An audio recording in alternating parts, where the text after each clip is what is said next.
Bonjour Loïc. Bonjour à tous. Eh, Bonjour voilà, à c'est tous. quand même, c'est quand même En miraculeux direct la de technologie. l'Atlantique, oui. Est-ce que vous nous entendez bien? 5 sur 5 Loïc. Parfait. Miracle de la technique. Nous avons un Suisse au volant en ce moment, c'est normal. La haute précision est à bord. Et ça avance vite. Nous sommes au large du Portugal et tout va bien. Avec enfin un petit peu de soleil qui arrive, quoique la nuit était parfaite. De la mer assez formée. On est à 34, 35 nœuds. Enfin, on s'en lasse jamais de voir des chiffres ahurissants sur ces compteurs, sur ces bateaux-là. Il faut se te dire, on a même eu des petits problèmes ce matin. Le quart numéro 3 a eu plein de soucis. Jean-Baptiste Levaillant à l'avant dans un endroit réservé à une personne seule a eu un souci catastrophique parce que ça bouge énormément. Puis Florent Chastel, en train de préparer la nourriture à bord, a fait renverser la moitié de ses petites nourritures dans la cuisine. Et enfin, Kevin Escoffier, votre serviteur qui tient la caméra, galère depuis 3 heures à ce que nous puissions parler dans de bonnes conditions techniques. Tout a été résolu, tout va bien. Quelles sont les conditions qui vous attendent pour les prochaines heures Loïc? Alors, du vent qui va mollir. On a eu du vent vraiment depuis le départ, pas mal.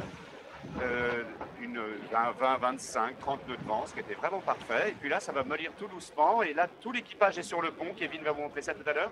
C'est le changement de quart, il est midi. Et on va en profiter pour changer de voile. Pour l'instant, à l'avant, on a la plus petite voile, le plus petit Jenaker, le string, on l'appelle.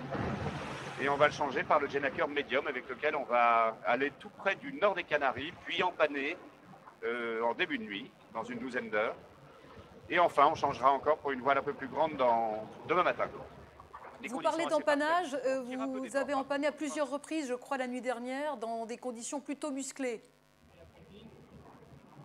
Un petit peu, mais pas, ça s'est pas mal passé. On a fait un empannage au large, le premier dans un vent assez mollissant, donc il n'y a pas eu de souci particulier. Puis un autre en pleine nuit noire le long des côtes portugaises, mais heureusement en utilisant une jolie vague en surf. Et puis on fait un autre en fin de nuit, et puis voilà, oui, ça empanne, mais ça, attention, il est vrai, la manœuvre de l'empannage sur un bébé comme Banque Populaire est quelque chose qui se prépare évidemment longtemps à l'avance, il y a beaucoup de choses à faire, il faut dérouler tout un processus, mais rien n'oublier bien sûr de nuit, ça se passe parfaitement bien, et puis il y a pas mal de force physique à développer bien sûr pour reborder ce grand Jenaker. Et l'essentiel de l'angoisse d'un empannage, c'est plutôt les fameuses lattes de la grande voile, comme sur une voile de jonque. Nos lattes sont plus en bambou depuis longtemps, mais on y fait attention.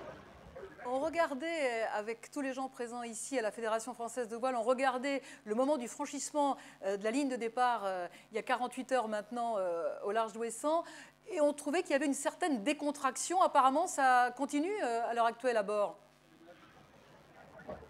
Oui, oh, il y a une décontraction attentive, je dirais. À ces vitesses-là, on a la main. Regardez Thierry Chavagny juste à côté de moi, à la main sur l'écoute. Ça, c'est l'écoute de Jenaker. Il la quitte pas. Et quand ce sera pas lui, ce sera un autre. Il faut avoir confiance. Et c'est notre cas, en fait. On a confiance les uns dans les autres. On a confiance dans les capacités de tous les barreurs. Parce que l'erreur n'est presque pas tolérable sur ce bateau-là, tout simplement. On peut vite fait accélérer un petit peu trop fort, faire enfourner le bateau et que ça se termine en catastrophe. Mais comme la confiance règne, la bonne ambiance règne évidemment. Un mot du bateau, justement, vous avez navigué à nombreuses reprises sur ce bateau en entraînement et avec tout l'équipage. Est-ce que vous découvrez des choses là, depuis 48 heures ou pas du tout? Pas vraiment. C'est la bonne nouvelle justement, c'est qu'on est rodé, on connaît la machine, on se connaît les uns les autres. On part seulement pour une aventure un peu plus longue que celle sur lesquelles on s'est déjà entraîné, bien entendu, mais avec exactement la même chose, la même motivation, la même envie. La seule chose sur laquelle il faut encore en faire un peu plus attention, c'est qu'on est très chargé. Le bateau est très lourd, parce qu'il y a toute la nourriture pour, non pas 3 jours de tour de l'Angleterre, mais pour 45 jours de tour du monde. Donc c'est pour ça qu'il faut soulager un petit peu, il faut essayer de respirer avec ce bateau, essayer de le faire, de le respecter tout simplement. Ce trophée Jules Verne, Loïc, ça fait des années que vous y songez, puisque même au départ, il y a pratiquement 20 ans, vous faisiez partie de ce comité qui a créé ce record. C'est un peu un rêve de gosse aujourd'hui? Un peu, c'est vrai, oui.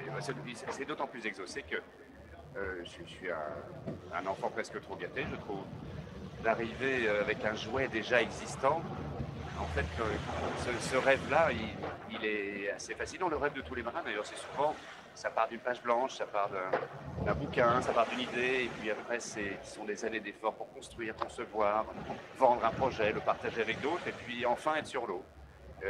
Et ce sont des côtés passionnants, d'ailleurs, tous les côtés de préparation. Et dans le cadre de ce Jules Verne sur Monde Populaire, je n'ai pas eu l'occasion de faire ou de participer à toutes les premières phases de l'opération, mais seulement peut-être la nouvelle. Et c'est une chance incroyable, c'est vrai. Voilà, vous savez qu'ici, on va bientôt déjeuner parce qu'on est à la mi-journée. Racontez-nous ce qui va se passer pour vous. Vous allez manger quoi à bord? Qui fait la popote? Et il y a quoi au menu tout à l'heure? Alors, c'est Florent, justement, qui était en charge de la popote. Je vous le disais, le pauvre vieux en a renversé la moitié. Mais on va lui demander quel est le menu. Je ne sais pas quel est le menu. Là, le problème, c'est que Florent est en train de partir sous le vent. Attention, il y a quelqu'un sous le vent. Oui, Kevin? Vous avez une idée? Semoule poulet pour moi. Semoule poulet. Semoule poulet. D'après ce que j'ai vu tomber. Bien, mais c'est important quand même que je vous montre. Il est très important de vous montrer celui qui arrose, l'arroseur arrosé. Je ne sais pas si on sera très bien éclairé. Ça va être un peu en contre-jour normalement. Mais sans Kevin Escoffier, qui est notre opérateur officiel, vous n'auriez pas d'image. C'est important. Et j'essaye, alors je suis en stage un petit peu, il essaye de m'expliquer comment ça marche pour le soulager, parce que c'est un boulot et c'est incroyable. On va essayer de faire une petite image extérieure, oui. Ouais. Parce que c'est joli comme tout. Évidemment. Ça mouille un petit peu. Mais c'est joli comme tout.